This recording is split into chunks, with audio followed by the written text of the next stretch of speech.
जो तहसील में आए हैं, क्या है पूरा मामला? मामला ये है कि जनता की आवाज उठाने वाला विपक्ष, सारा विपक्ष चोर घोषित कर रखा है और सरकार से बड़ा चोर कोई नहीं है, ये मेरा आरोप है।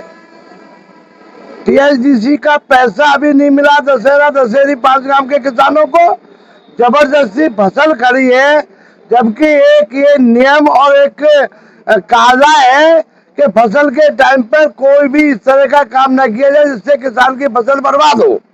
लेकिन लाइन खींची जा रही है, शर्म नहीं आती सरकार को। किसानों की हितैषी बनती है।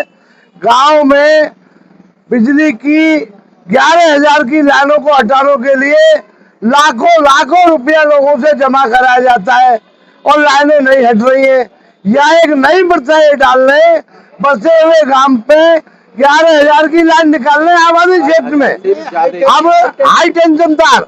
अब ये बताओ कि ये निकम्मी, गूंगी, बहरी, किसान विरोधी, नौजवान विरोधी सरकार चाहती क्या है? रहा इनके अधिकारियों का। मैं आज एसडीएम से मिलने आया हूँ। एसडीएम, सीओ इतने बड़े अधिकारी हैं, बीडीओ जो ऑफिस होल्ड करते हैं, इनकी हाजिरी नहीं होती है।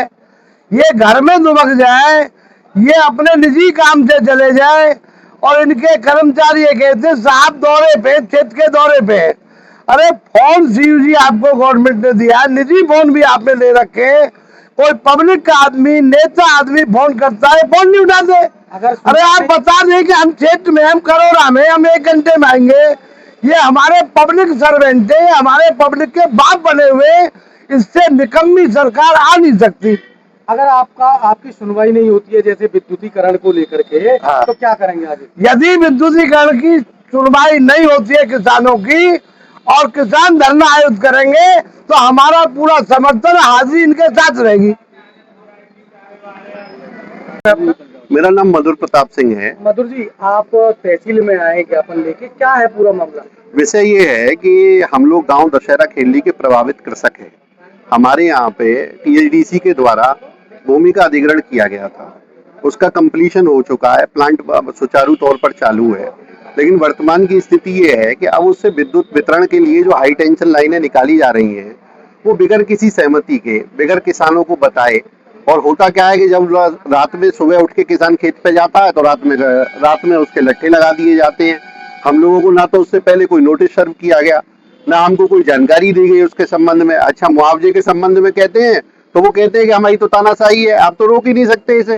तो इस विषय पे गांव समाज ने एक पंचायत की और ये जो इस प्रकार का कुकृत्य जो है और जो कंपनी के लोगों के द्वारा किया जा रहा है, उसके विरोध में सभी लोग यहाँ आज एसडीएम मैडम के समक्ष उपस्थित हुए हैं। इसके संबंध में मैं आपको अवगत करा दूं कि विषय इस प्रकार से है कि जो हाई टेंशन लाइनों के लिए जो मुआवजे का प्रावधान है, उस प्रावधान में अभी भारत सरकार ने नई गाइडलाइन जारी की है। ये लोग इंडियन टेलीग्राफ एक्ट के माध्यम से मुआवजा देना चाहते हैं, जबकि नियम ये है कि 2025 की गाइडलाइन है। मैं आज गाइडलाइन लेके भी आप लोगों के समक्ष उपस्थित हूँ।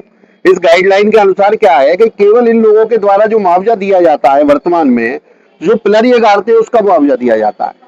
जबकि नियम इस प्रकार का है कि जो राइट ऑफ वे है, आरओडब्ल्यू जो है इनका, जिस पे से तार जाते हैं, किसान की खेतों पे से तार जा रहे हैं, तो आरओडब्ल्यू का भी मुआवजा उसमें सुनिश्चित किया गया है। ना तो अभी तक किसी भी किसान को 1 रुपए का मुआवजा दिया गया है। लाइन इन्होंने पूरी कर ली, लाइनों से विद्युत वितरण शुरू कर दिया इन्होंने। अब हम लोगों के पास क्या चाह रहा है, हम लोग जाके कहाँ पे अपनी गुहार लगाएं इस संबंध में। अच्छा, एक नया विषय इस प्रकार से है कि पहले जो लाइनें हैं वो तो लाइनें हो ही चुकी हैं। अब वर्तमान की जो लाइनें हैं उनका जो सर्वे हो गांव की आबादी में और गांव की आबादी के पास है। जब सरकार ने नियम बना रखा है कि भाई हाई टेंशन लाइनों की एक निश्चित दूरी के बाद में भाई गांव की आबादी से दूर रखी जाएंगी, तो फिर आबादी के ऊपर और आबादी के पास में लाइन रखने का क्या विषय है? अच्छा, वितरण का काम जो है वो टीएचडीसी को देखना है, उत्तर प्रदेश विद्युत निगम को देखना है, ये किसान को तो देखना नहीं है। और अगर हम लोग विकास के विरोध में थोड़ी है, हमारा नियम, हम कहते हैं कि भाई विकास कीजिए आप, लेकिन क्या उसके लिए विनाश हमारा ही होगा? क्या इसके लिए हम ही लोग उत्तरदायी हैं या सब गर्दन हमारी किसानों की काटी जाएगी? इस संबंध आगे की रणनीति है कि आज एसडीएम मैडम के यहाँ पे हम लोग उपस्थित हुए हैं। 7 दिन का हमने समय निर्धारित करके हमारे गांव के समाज के लोगों ने ये निश्चित किया था कि 7 दिन का एक ज्ञापन आप एसडीएम मैडम को संबोधित करते हुए देंगे। आप अगर 7 दिन के अंदर संबंधित विभाग कोई उचित कार्रवाई करता है तो ठीक है, अगर नहीं करता है तो हम लोग फिर आगे आंदोलन की रणनीति बनाएंगे।